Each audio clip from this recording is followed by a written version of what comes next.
എറണാകുളം ജില്ലയിലായിരുന്നു നാടിനെ ഇളക്കിമറിച്ച ദാരുണ സംഭവം അരങ്ങേറിയത്. രാവിലെ ഏകദേശം 10 മണിയോടുകൂടി കോതമംഗലത്തിന് സമീപമുള്ള ഷാജിയുടെ വീട്ടിൽ നിർമ്മാണ പ്രവർത്തനങ്ങളിൽ ഏർപ്പെട്ടുകൊണ്ടിരുന്ന ജോലിക്കാർ ഷാജിയുടെ ഭാര്യ ഷോജിയുടെ കൈവശത്തു നിന്നും ചായ കുടിക്കുന്നതിന് പണവും വാങ്ങി ചായക്കടയിലേക്ക് പോയി തിരികെ വന്ന സമയത്തായിരുന്നു വീടിന്റെ വാതിൽ തുറന്നു കിടക്കുന്നത് കണ്ടത്. തുറന്നു കിടന്ന വാതിലിലൂടെ വീടിന്റെ മുകളിലത്തെ നിലയിലേക്ക് ജോലിക്കാർ കടക്കുകയും ചെയ്തു.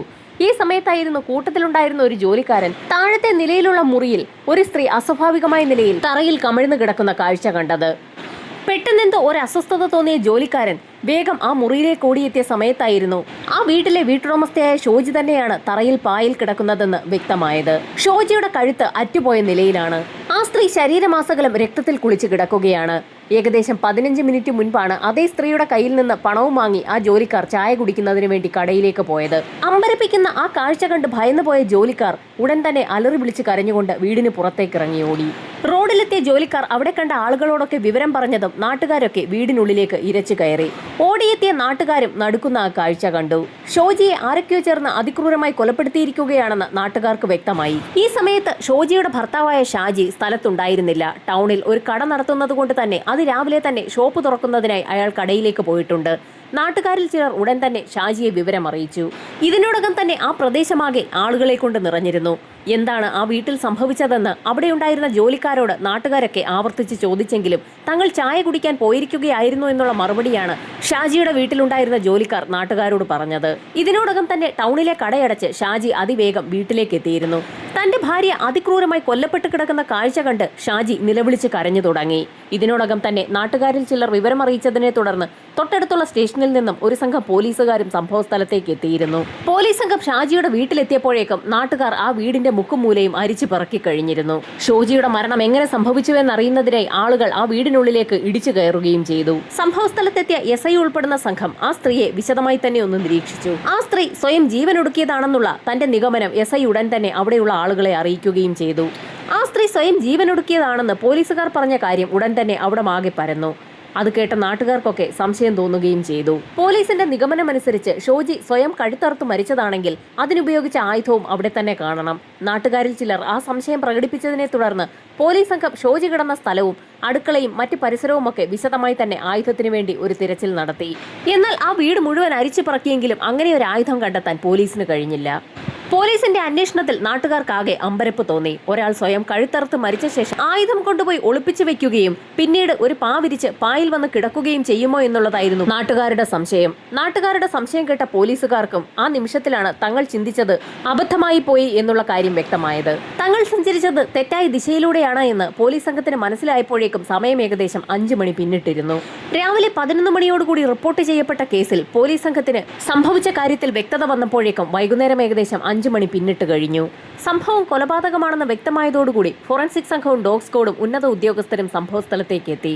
ഇൻക്വസ്റ്റ് നടപടികൾ പൂർത്തിയാക്കി ഷോജിയുടെ മൃതദേഹം പോസ്റ്റ്മോർട്ടത്തിനായി ഹോസ്പിറ്റലിലേക്ക് ഷിഫ്റ്റ് ചെയ്തു. സംഭവം നടന്നതിന്റെ തൊട്ടടുത്ത ദിവസം ഉച്ചയോടടുപ്പിച്ചാണ് ഫോറൻസിക് പരിശോധനകൾ ആരംഭിച്ചത്. ഇതിനോടകം തന്നെ ആ പ്രദേശത്ത് 4 തവണ അപ്രതീക്ഷിതമായി അതിശക്തമായ മഴ പെയ്യുകയും ചെയ്തിരുന്നു. അതോടൊപ്പം തന്നെ നൂറുകണക്കിന് ആളുകളാണ് ഷാജിയുടെ വീട്ടിലേക്ക് സംഭവം നടന്ന സമയത്തും അതിനുശേഷവും ഇരച്ചു കയറിയത്. ഫോറൻസിക് സംഘം എത്താൻ താമസിച്ചത് അക്ഷന്തവ്യമായ തെറ്റാണെന്ന് നാട്ടുകാർക്കും ഉന്നത ഉദ്യോഗസ്ഥർക്കും ഒരുപോലെ തന്നെ വ്യക്തമായി. വീടിന് പുറത്തുണ്ടായിരുന്ന തെളിവുകൾ പൂർണ്ണമായും നഷ്ടമായി. വീടിനകത്ത് നിരവധി ആളുകൾ ഇടിച്ചു കയറിയതിന്റെ ഭാഗമായി വിരലടയാളങ്ങളും കാൽപാദത്തിന്റെ അടയാളങ്ങളുമൊക്കെ നിരവധിയാണുള്ളത്. ഇതിൽ കൊലയാളി അല്ലെങ്കിൽ കൊലയാളികളുടെ വിരലടയാളങ്ങളും കാൽപാദങ്ങളും ഒന്നും കണ്ടെത്താൻ ഒരു തരത്തിലും ഫോറൻസിക് സംഘത്തിന് കഴിയുമായിരുന്നില്ല.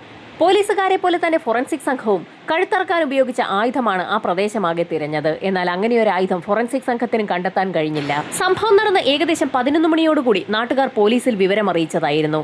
എന്നാൽ പോലീസ് സംഘം വൈകുന്നേരം ഏകദേശം 3 മണിയോടുകൂടിയായിരുന്നു സംഭവ സ്ഥലത്തെത്തിയത്. പോലീസുകാരെത്താൻ വൈകിയതോടുകൂടി സംഭവ സ്ഥലത്ത് ആളുകൾ തടിച്ചുകൂടുകയും അവിടെയുണ്ടായിരുന്ന നാച്ചുറലായുള്ള തെളിവുകളൊക്കെ നശിപ്പിക്കപ്പെടുകയും ചെയ്തിരിക്കുകയാണ്. കൃത്യസമയത്ത് സംഭവസ്ഥലത്തേക്ക് പോലീസിനെത്തുകയും ക്രൈം സീൻ ലോക്ക് ചെയ്യുകയും കഴിയാതിരുന്നത് വലിയൊരു കൃത്യവിലോപമായി ഉന്നത ഉദ്യോഗസ്ഥർ ചൂണ്ടിക്കാട്ടി. ഇതിനിടയിൽ നാട്ടുകാർ മറ്റൊരു കാര്യം ഫോറൻസിക് സംഘത്തെയും പോലീസിനെയും അറിയിച്ചു. സംഭവം നടന്ന ദിവസം നാട്ടുകാർ ആ പ്രദേശത്തൊക്കെ തിരച്ചിൽ നടത്തിയപ്പോൾ ഷാജിയുടെ വീടിന്റെ മതിലിനോട് ചേർന്നുള്ള തൊട്ടപ്പുറത്തെ പറമ്പിൽ വീട് പണിക്ക് മണലിറക്കിയിട്ടിട്ടുണ്ടായിരുന്നു. ആ മണലിൽ ഒരു വ്യക്തി ചവിട്ടിയതിന്റെ കാൽപാദങ്ങൾ പതിഞ്ഞിട്ടുമുണ്ടായിരുന്നു. ആ കാൽപാദത്തിന്റെ അടയാളങ്ങൾ മാഞ്ഞു പോകാതിരിക്കുന്നതിനായി ആളുകൾ ഒരു വാഴയിലയൊക്കെ വെട്ടി അതിന്റെ മുകളിലിട്ട് അടയാളം തീർത്തിരുന്നു. എന്നാൽ നിരവധി ആളുകൾ വൈകുന്നേരത്തോടകം ആ പ്രദേശത്തേക്ക് ഇരച്ചു കയറിയതിന്റെ ഭാഗമായി ആ കാൽപാദത്തിന്റെ അടയാളങ്ങളൊക്കെ മാഞ്ഞു പോയിരിക്കുകയാണ്. നാട്ടുകാർ പറഞ്ഞതിന്റെ അടിസ്ഥാനത്തിൽ ഫോറൻസിക് സംഘം മണൽക്കൂനയുടെ ഭാഗത്ത് തെളിവെടുപ്പിനായി എത്തിയപ്പോൾ അങ്ങനെ ഒരു കാൽപാദവും വാഴയിലയും അവിടെങ്ങും കണ്ടതുമില്ല. വീട്ടിൽ ജോലിക്കാരുള്ളതുകൊണ്ട് തന്നെ വീടിന്റെ മുൻഭാഗത്തു കൂടി കടന്നു വന്നാൽ ആ ജോലിക്കാരുടെ ശ്രദ്ധയിൽപ്പെടാൻ സാധ്യതയുണ്ടെന്ന് മനസ്സിലാക്കിയ കൊലയാളി വീടിന്റെ പിൻഭാഗത്തുള്ള പറമ്പിലൂടെ മതിൽ ചാടി കടന്നാണ് എത്തിയിരിക്കുന്നതെന്ന് ഇതിൽ നിന്നും വ്യക്തമാണ്. എന്നാൽ പോലീസ് സംഘവും ഫോറൻസിക് ടീമും ഒക്കെ എത്തിയപ്പോഴേക്കും ആ കാൽപാദങ്ങളുടെ അടയാളങ്ങളൊക്കെ നാട്ടുകാർ ചവിട്ടി തേച്ചു കളഞ്ഞിരുന്നു. ഇതിനിടയിൽ പോലീസ് നായ സംഭവസ്ഥലത്തെത്തി. പോലീസ് നായ അവിടെ എത്തി മണം പിടിച്ചെങ്കിലും പ്രത്യേകിച്ച് ഒന്നും തന്നെ കണ്ടെത്താൻ കഴിഞ്ഞില്ല. അവിടെ ജോലി ചെയ്തുകൊണ്ടിരുന്ന പണിക്കാരെയും നാട്ടുകാരെയും ഒക്കെ പോലീസ് സംഘം വിശദമായ ചോദ്യം ചെയ്യലിന് വിധേയമാക്കി. ഇതിനിടയിൽ ഷാജിയും ഭാര്യ ഷോജിയും തമ്മിൽ ഇടയ്ക്കൊക്കെ വഴക്കുണ്ടാകാറുണ്ടായിരുന്നു എന്നുള്ള കാര്യം നാട്ടുകാരും അവിടെയുണ്ടായിരുന്ന പണിക്കാരുമൊക്കെ പോലീസുകാരെ അറിയിച്ചു. അതിന്റെ ഭാഗമായി പോലീസ് സംഘം ഷാജിയെ കസ്റ്റഡിയിലെടുത്ത് ചോദ്യം ചെയ്യുകയും ചെയ്തു. എന്നാൽ തനിക്കൊന്നും അറിയില്ല എന്നുള്ള മറുപടിയാണ് ഷാജി പറഞ്ഞത്. നാട്ടുകാരുടെ മൊഴിയെ തുടർന്ന് 18 ദിവസത്തോളം ഷാജിയെ പോലീസ് സംഘം റിമാൻഡ് ചെയ്യുകയും ചെയ്തു. ദിവസങ്ങൾ കടന്നുപോയിട്ടും കേസിൽ ഒരു വഴിത്തിരിവും ഉണ്ടാകാത്ത സാഹചര്യത്തിൽ നാട്ടുകാർക്കും പോലീസുകാർക്കും ഒരുപോലെ സംശയം തോന്നി. യഥാർത്ഥത്തിൽ നാട്ടുകാരവിടെ കൂടി നിൽക്കുന്ന സമയത്താണ് ഒരു ഓട്ടോയിൽ ഷാജി ടൗണിലെ കടയടച്ച ശേഷം സംഭവസ്ഥലമായ വീട്ടിലേക്ക് വന്നിറങ്ങിയത്. അങ്ങനെയുള്ള ഷാജി എപ്പോഴാണ് തന്റെ ഭാര്യയെ കൊലപ്പെടുത്തിയതെന്ന് നാട്ടുകാർക്കും പോലീസിനും ഒരുപോലെ ആ നിമിഷത്തിലാണ് സംശയം തോന്നിയത്.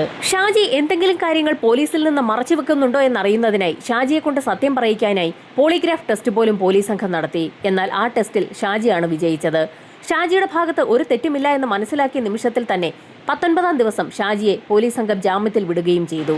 ലോക്കൽ പോലീസ് നിരപരാധിയായ ഷാജിയെ 18 ദിവസത്തോളം തടങ്കലിൽ വെച്ചു എന്നുള്ള വാർത്ത നാടാകെ പരക്കുകയും നാട്ടുകാർ ചേർന്ന് ഒരു ആക്ഷൻ കൗൺസിൽ രൂപീകരിക്കുകയും കേസന്വേഷണം ലോക്കൽ പോലീസിൽ നിന്നും ക്രൈംബ്രാഞ്ചിലേക്ക് മാറ്റി നൽകണമെന്ന് ആവശ്യപ്പെട്ടുകൊണ്ടുള്ള സമരങ്ങൾ ആരംഭിക്കുകയും ചെയ്തു. ഷാജിയുടെ നേതൃത്വത്തിൽ തന്നെ നാട്ടുകാർ ചേർന്ന് ഒരു ആക്ഷൻ കൗൺസിൽ രൂപീകരിക്കുകയും ആ ആക്ഷൻ കൗൺസിൽ രൂപീകരിച്ചതിന്റെ അനന്തരഫലമായി സർക്കാർ കേസന്വേഷണം ക്രൈംബ്രാഞ്ചിലേക്ക് മാറ്റി നൽകുകയും ചെയ്തു. എന്നാൽ കേസിൽ ലോക്കൽ പോലീസ് ഒന്നും ചെയ്തില്ല എന്ന് പറയാൻ ആർക്കും കഴിയുമായിരുന്നില്ല. ലോക്കൽ പോലീസ് ഇതിനോടകം എറണാകുളം ജില്ലയുടെ വിവിധ മേഖലകളിൽ നിന്നും പല കേസുകളിൽപ്പെട്ട് ജയിലിൽ നിന്നും പുറത്തേക്കിറങ്ങിയ ആളുകളൊക്കെ അന്നേ ദിവസം എവിടെയായിരുന്നു എന്ന് അന്വേഷണം നടത്തുകയും ചെയ്തു. ഇതോടൊപ്പം തന്നെ പെരുമ്പാവൂർ മേഖലയിൽ തമ്പടിച്ചിട്ടുള്ള അതിഥി തൊഴിലാളികളെ കേന്ദ്രീകരിച്ചും പോലീസ് സംഘം ഒരു അന്വേഷണം നടത്തി. സംഭവം നടന്ന ദിവസം ഷാജിയുടെ വീടിന് സമീപത്തുള്ള ടവറിലേക്ക് വന്നിട്ടുള്ള പുതിയതായിട്ടുള്ള മൊബൈൽ നമ്പറുകൾ കേന്ദ്രീകരിച്ചും ലോക്കൽ പോലീസ് ഒരു അന്വേഷണം നടത്തിയിരുന്നു. ലോക്കൽ പോലീസ് നടത്തിയിട്ടുള്ള എല്ലാ അന്വേഷണങ്ങളുടെയും അതോടൊപ്പം തന്നെ ഷാജിയെ പോളിഗ്രാഫ് ടെസ്റ്റിന് വിധേയമാക്കിയിട്ടുള്ള റിപ്പോർട്ടുകളുമൊക്കെ ലോക്കൽ പോലീസ് ക്രൈംബ്രാഞ്ചിന് കൈമാറി. കേസന്വേഷണത്തിന്റെ തുടക്കത്തിൽ ഒരു ഡിലേ ഉണ്ടായെങ്കിൽ പോലും മനുഷ്യസാധ്യമായ എല്ലാ കാര്യങ്ങളും തുടർന്നങ്ങോട്ട് ലോക്കൽ പോലീസ് ചെയ്തിട്ടുണ്ടെന്ന് തന്നെ പറയാം. ഒരു സ്ത്രീ ആത്മഹത്യ ചെയ്തു എന്നുള്ള വിവരമായിരുന്നു ഏതോ ഒരു വ്യക്തി പോലീസുകാരെ അന്നേ ദിവസം വിളിച്ചറിയിച്ചത്. അതുകൊണ്ടായിരുന്നു സംഭവം നടന്ന ദിവസം പോലീസ് സംഘം അവിടേക്ക് എത്താനും അന്ന് വൈകിയത്. ആ സ്ത്രീ സ്വയം മരിച്ചതാണെന്നുള്ള കാര്യം ഏതെങ്കിലും വ്യക്തി ബോധപൂർവം പോലീസിനെ വിളിച്ചറിയിച്ചതാണോ എന്ന് പോലീസ് സംഘം ഒരു അന്വേഷണം നടത്താൻ തീരുമാനിച്ചിരുന്നു. ക്രൈംബ്രാഞ്ച് സംഘം കേസ് ഏറ്റെടുത്തപ്പോൾ പോലീസ് സംഘത്തെ ആ വാർത്ത ആദ്യം വിളിച്ചറിയിച്ച വ്യക്തി ആരാണെന്ന് അറിയാൻ ഒരു അന്വേഷണം നടത്തിയെങ്കിൽ പോലും പോലീസ് സംഘത്തിന് അക്കാര്യത്തിൽ ഒരു ക്ലാരിറ്റി കിട്ടിയില്ല. നൂറുകണക്കിന് ആളുകളാണ് സംഭവം നടന്ന ദിവസം ആ വീട്ടിലേക്ക് പാഞ്ഞെടുത്തത്. അന്നവിടെ തടിച്ചുകൂടിയ വ്യക്തികളെയൊക്കെ വീണ്ടും പോലീസ് സംഘം ഒന്നുകൂടി കണ്ട് ചോദ്യം ചെയ്യാൻ തന്നെ തീരുമാനിച്ചു.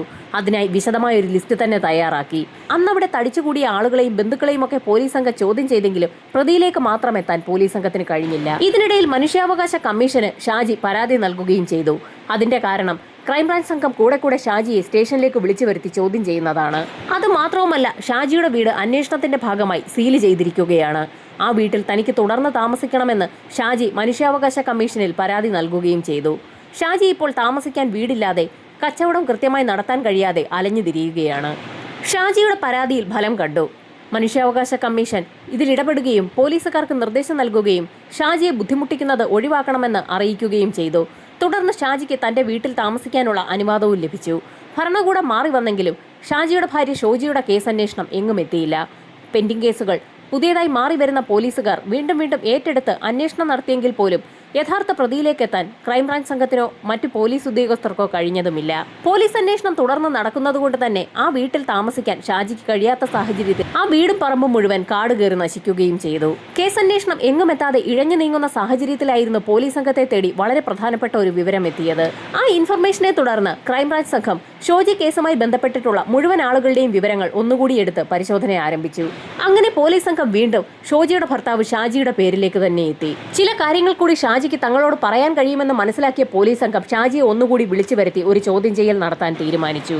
ഭാര്യ ഷോജിയെ കൊലപ്പെടുത്തിയ കേസിൽ ഷാജിയെ വീണ്ടും അറസ്റ്റ് ചെയ്ത് പോലീസ് സംഘം കൊണ്ടുപോവുകയാണോ എന്ന് നാട്ടുകാർ അപ്പോൾ തന്നെ പോലീസിനോട് ചോദിച്ചെങ്കിലും ഷോജിയുടെ കേസുമായി ബന്ധപ്പെട്ടല്ല, അതിനു മുൻപ് നടന്ന മറ്റൊരു കേസുമായി ബന്ധപ്പെട്ടാണ് ചില ചോദ്യങ്ങൾ ചോദിക്കുന്നതിന് വേണ്ടി ഷാജിയെ ഇപ്പോൾ തങ്ങൾ കൊണ്ടുപോകുന്നതെന്ന് പോലീസുകാർ നാട്ടുകാരെ അറിയിക്കുകയും ചെയ്തു. ഷോജി കൊല്ലപ്പെടുന്നതിന് 7 മാസങ്ങൾക്ക് മുൻപ് ഷാജി തന്റെ കടയിലുണ്ടായിരുന്ന ഒരു ജീവനക്കാരനുമായി ചില വാക്കുതർക്കങ്ങൾ ഉണ്ടാവുകയും അതുമായി ബന്ധപ്പെട്ട് ഒരു കേസ് ഉണ്ടാവുകയും ചെയ്തിട്ടുണ്ടായിരുന്നു. ആ കേസിനെ കുറിച്ച് ചില കാര്യങ്ങൾ ചോദിക്കുന്നതിന് വേണ്ടിയാണ് ഷാജിയെ പോലീസ് സംഘം ഇപ്പോൾ വിളിച്ചു വരുത്തിയിട്ടുള്ളത്. പോലീസ് സ്റ്റേഷനിലേക്ക് എത്തിച്ച ഷാജിയെ പോലീസ് സംഘം വിശദമായി തന്നെ ചോദ്യം ചെയ്തു. അന്ന് ഷാജിയുടെ കടയിലുണ്ടായിരുന്ന ജീവനക്കാരനുമായി ഷാജി വാക്കുതർക്കത്തിൽ ഏർപ്പെടുകയും തുടർന്ന് ആ വ്യക്തിയെ ഷാജി ആക്രമിക്കുകയും ചെയ്തിട്ടുണ്ടായിരുന്നു. അന്ന് ആ വ്യക്തിയെ ആക്രമിച്ചത് എന്തായുധം ഉപയോഗിച്ചാണെന്നായിരുന്നു പോലീസിന്റെ ആദ്യത്തെ ചോദ്യം. ടൈൽസ് ഒക്കെ കട്ട് ചെയ്യുന്ന കട്ടർ ഉപയോഗിച്ചാണ് അന്ന് താൻ ആ ജീവനക്കാരനെ ആക്രമിച്ചതെന്ന് ഷാജി പോലീസിന് മൊഴി നൽകുകയും ചെയ്തു. ഭാര്യ ഷോജിയെ കൊലപ്പെടുത്താനും ഷാജി അതേ കട്ടർ തന്നെയാണോ ഉപയോഗിച്ചതെന്ന് അപ്രതീക്ഷിതമായി ആ നിമിഷത്തിലായിരുന്നു ക്രൈംബ്രാഞ്ച് ഉദ്യോഗസ്ഥൻ ഷാജിയോട് ചോദിച്ചത്. തന്റെ ഭാര്യയെ താൻ കൊലപ്പെടുത്താൻ ശ്രമിച്ചിട്ടേ ഇല്ല എന്നും അതിനുപയോഗിച്ച ആയുധത്തെക്കുറിച്ച് തനിക്ക് അറിവില്ല എന്നും ഷാജി പോലീസുകാരെ അറിയിച്ചു. ഈ സമയത്തായിരുന്നു പോലീസ് ഉദ്യോഗസ്ഥൻ മറ്റു ചില കാര്യങ്ങൾ ഷാജിയെ അറിയിച്ചത്. കൊല്ലപ്പെട്ട ഷോജിയുടെ കഴുത്തിൽ 4 സെന്റിമീറ്റർ ആഴത്തിൽ 6 സെന്റിമീറ്റർ വീതിയിൽ ഒരു മുറിവുണ്ടായിരുന്നു. അതും ഒരു കട്ടർ ഉപയോഗിച്ചുണ്ടായതെന്നാണ് പോസ്റ്റ്മോർട്ടം റിപ്പോർട്ടിൽ വ്യക്തമാക്കിയിട്ടുള്ളത്. ആ കട്ടർ ഷാജി തന്നെ ഉപയോഗിച്ചതാണോ എന്ന് തങ്ങൾക്ക് സംശയമുണ്ടെന്ന് പറഞ്ഞ പോലീസ് സംഘം ഷാജിയെ വളഞ്ഞിട്ട് ചോദ്യം ചെയ്യൽ ആരംഭിച്ചു. മണിക്കൂറുകളോളം ഷാജിയെ പോലീസ് സംഘം ചോദ്യം ചെയ്തു. ഷോപ്പ് ജീവനക്കാരനായ വ്യക്തിയെ കട്ടർ ഉപയോഗിച്ച് ഷാജി ആക്രമിച്ചിട്ടുണ്ട്. ദേഷ്യം വന്നപ്പോൾ അതുപോലെ തന്നെ തന്റെ ഭാര്യയെയും അതേ കട്ടർ ഉപയോഗിച്ച് തന്നെയാണോ ഷാജി ആക്രമിച്ചതെന്നുള്ളതാണ് പോലീസിന്റെ ചോദ്യം. പോലീസിന്റെ ചോദ്യം ചെയ്യലുകൾക്ക് മുൻപിൽ പിടിച്ചു നിൽക്കാൻ കഴിയാതെ ഷാജി പല കഥകളും പറഞ്ഞു തുടങ്ങി.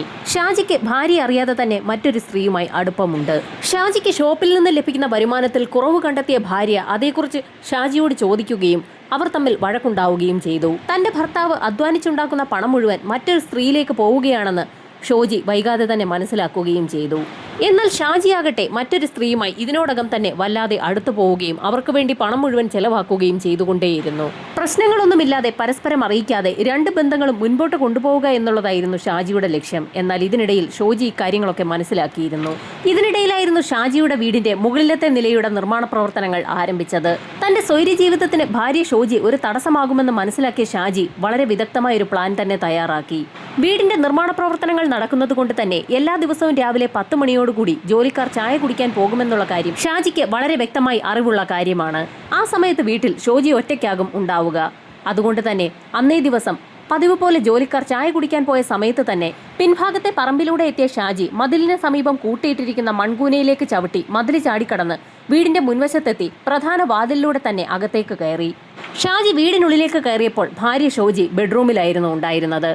ഷോജി ശബ്ദമുണ്ടാക്കാൻ ശ്രമിക്കുന്നതിന് മുൻപ് തന്നെ ഷോജിയുടെ വായും മൂക്കും കൂടി ഷാജി പൊത്തിപ്പിടിക്കുകയും കൈവശമുണ്ടായിരുന്ന കട്ടർ ഉപയോഗിച്ച് ഷോജിയുടെ കഴുത്തിലേക്ക് അമർത്തുകയും കട്ടർ ഉപയോഗിച്ച് തന്നെ ഷോജിയുടെ കഴുത്ത് ആഴത്തിൽ അറുക്കുകയും ചെയ്തു. ഏതാനും നിമിഷങ്ങൾക്കകം തന്നെ ഷോജി നിശ്ചലയായി. മുറിയിലുണ്ടായിരുന്ന ഒരു പായ തറയിലേക്ക് വിരിച്ച ശേഷം ഷോജിയുടെ മൃതദേഹം ആ പായിലേക്കാണ് ഷാജി കിടത്തിയത്. കട്ടർ ഉപയോഗിച്ച് നല്ല തഴക്കവും പഴക്കവുമുള്ള വ്യക്തിയായതുകൊണ്ട് തന്നെ ഷാജി തന്റെ പണി അതിവേഗം തീർക്കുകയും അവിടെ നിന്ന് കടന്നു കളയുകയും ചെയ്തു. ഷാജി പറഞ്ഞ കാര്യങ്ങൾ അതുപോലെ തന്നെ പോലീസ് സംഘം മാധ്യമങ്ങളെ അറിയിച്ചു. പോളിഗ്രാഫ് ടെസ്റ്റ് നടത്തിയിട്ട് പോലും ഷാജി തന്റെ മനസ്സിലുണ്ടായിരുന്ന കാര്യങ്ങളൊന്നും തുറന്നു പറയാതിരുന്നതിൽ പോലീസിന് സംശയം തോന്നി. പോലീസ് എങ്ങനെയാണ് ഷാജിയെ കൊണ്ട് ഇക്കാര്യങ്ങളൊക്കെ തുറന്നു പറയിച്ചതെന്ന് മാധ്യമങ്ങൾക്കും നാട്ടുകാർക്കുമൊക്കെ സംശയം തോന്നി. അതുകൊണ്ട് തന്നെ കോടതിയിൽ ഷാജി മൊഴിമാറ്റി പറയാനും സാധ്യതയുണ്ട്. ഒരു സൈക്കോളജിക്കൽ അറ്റാക്കിലൂടെയാണ് പോലീസ് സംഘം ഷാജിയെ കൊണ്ട് സത്യം പറയിച്ചതെന്നാണ് ക്രൈംബ്രാഞ്ച് സംഘം വ്യക്തമാക്കിയിരിക്കുന്നത്. പോലീസിന്റെ കർക്കശമായ ചോദ്യം ചെയ്യലുകൾക്ക് മുൻപിൽ ഷാജി കുറ്റസമ്മതം നടത്തിയിരിക്കുകയാണ്.